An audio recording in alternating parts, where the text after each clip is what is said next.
চকরিয়ায় সালিসাধীন বসতভিটা দখলে নিতে দুর্বৃত্তের হামলায় মা ও 2 ছেলে আহত হয়েছে।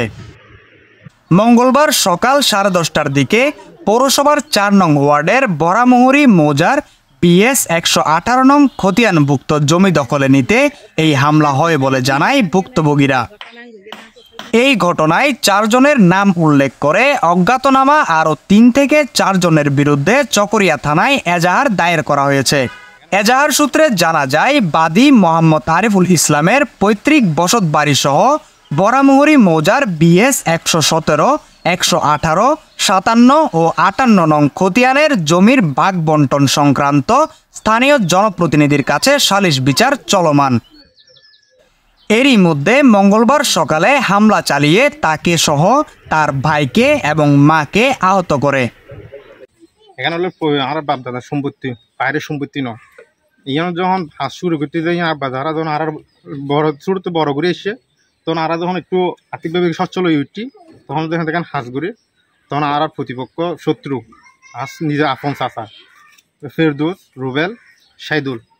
এ তারা 3 জনের বাপ বেটা 3 জনে আর ওর প্রতিনিয়ত বিভিন্নভাবে আক্রমণ করে, গালাগালি, বিভিন্ন গালমন্দ, বিভিন্ন ধরনের অত্যাচার শুরু করে। ফাইনালি যখন যখন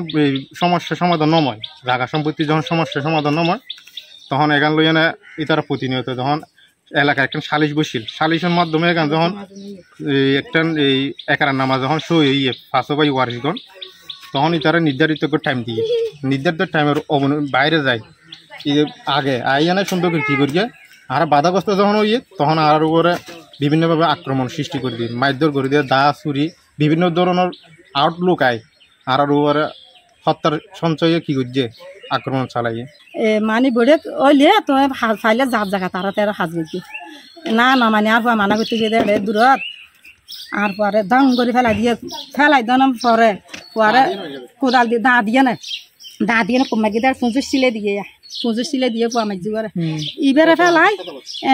এবার হাসপাতালত ইবারে ফেলাই না 3-4 জন চিবি ধরি উদয় ইট দিয়ে না উদয় চিনা চাইছে ফরফরি চাইছে মানে বিয়ে আর ফাদুন বিয়ে শোন না যে মার্কে দেখি আর বাড়ি হদুন আইয়ে না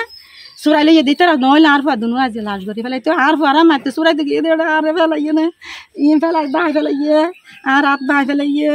তো এনে দূরে আমি বিয়ে আর ঘুমাই আর ধরে ডান মাই হয়ে যায় চোরাইলে দেয়। এ বিষয়ে চকরিয়া থানার ওসি শেখ মোহাম্মদ আলী বলেন, অভিযোগ পেয়েছেন, তদন্ত সাপেক্ষে ব্যবস্থা গ্রহণ করা হবে। হামলার ঘটনার পর বিভিন্ন রকম হুমকির সম্মুখীন হচ্ছেন তারা। News desk, CCN।